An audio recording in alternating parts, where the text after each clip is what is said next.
nga bwe mukimanyi nti ffe twewaayo nate okuba nga tubaweereza kyemusaba kyenyini ekyo nate kyetubawa. Bwe twapositinze clip eya anniversary mwajagadde ne mutwebaza nnyo because twabalaze ebintu abamu ku mmwe bye mubadde temulabangako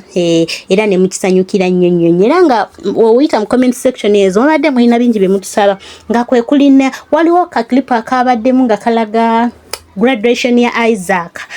mwakansabye obujulizi bwonna mwabunsabye ngenda bubaleetera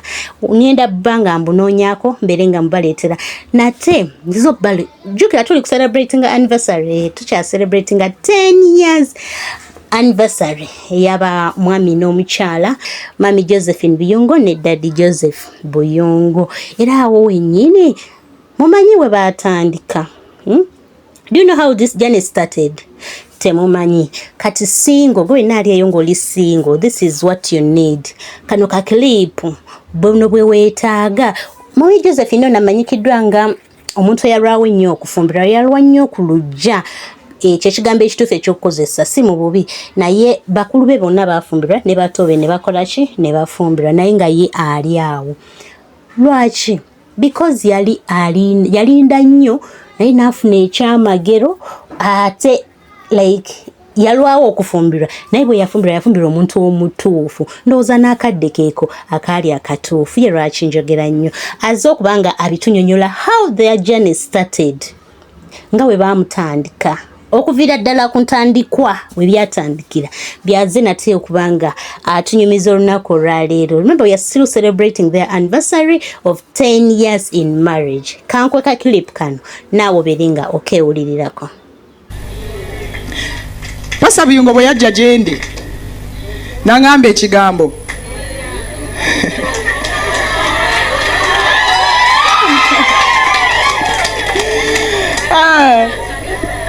bwe yangamba ekigambo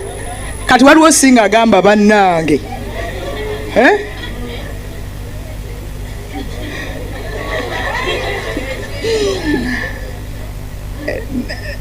natunulira Pastor Buyungo namugamba atera naye kenyini okikoza namugamba are you out of your mind? Hallelujah. Namugamba are you out of your mind? Kisoboka gye kiri kyokka jjukira nze aludde ku lujja kisoboka naye gye kiri tekisoboka. Omanyi abamu ba.com ne I mean you see but because namugamba it cannot be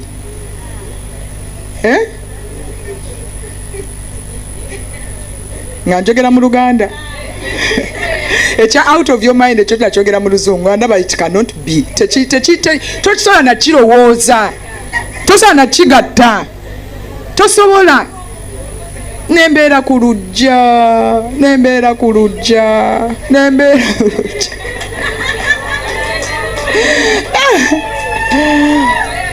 naye nga Mukama enanyiga gamba ojja genda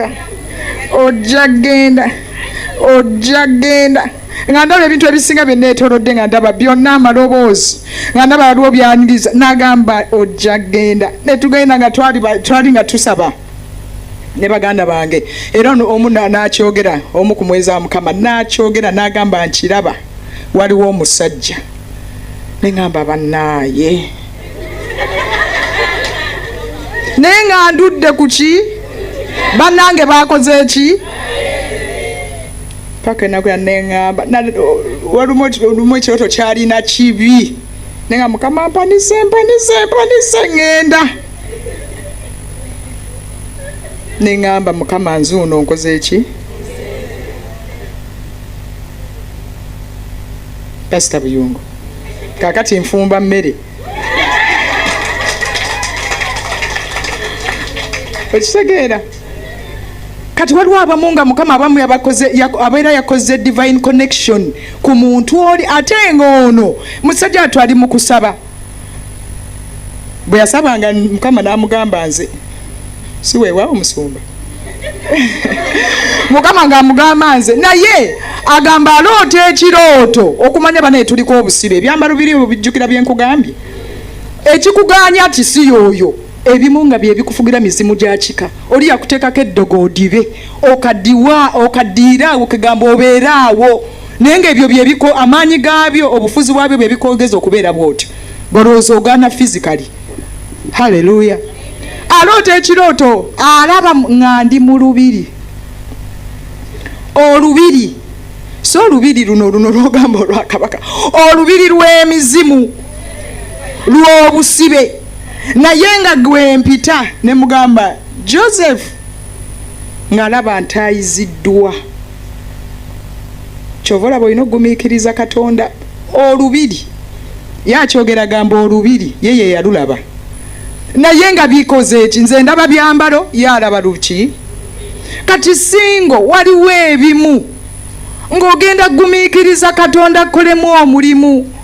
era yenge amanye ebiro n'ebiseera agamba kowola naafuna awulya eddoboozi lyange nga liri wala nnyo aveeyi n'atandika okuyiiya amagezi n'ebyokulwanyisa byonna azijeyo kakati nfumba. Kati naawe waliwo ogenda gumiikiriza Katonda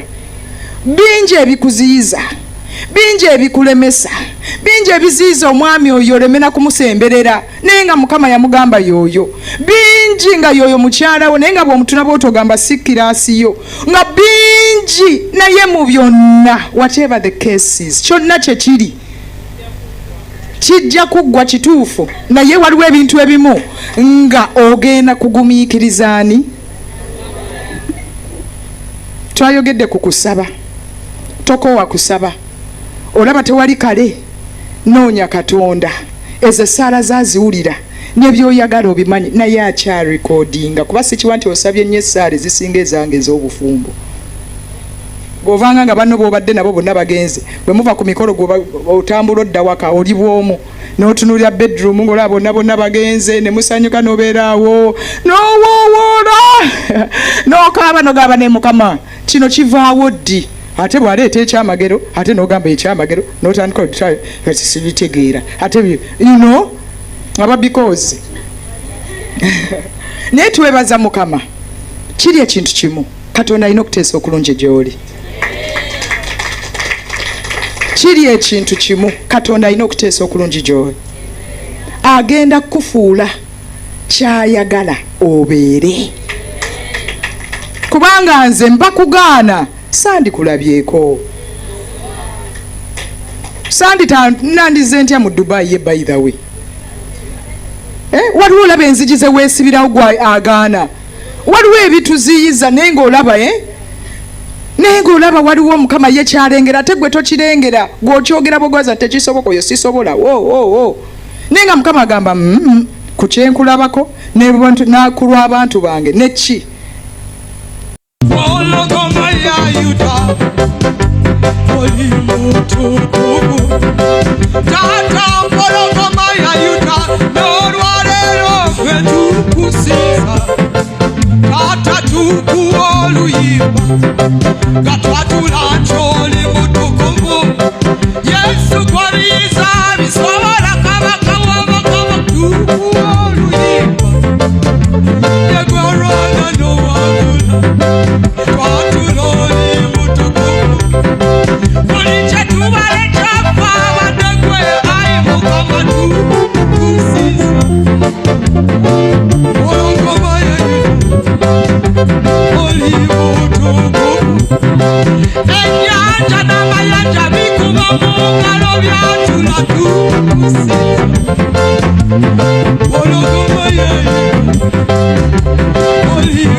Cool.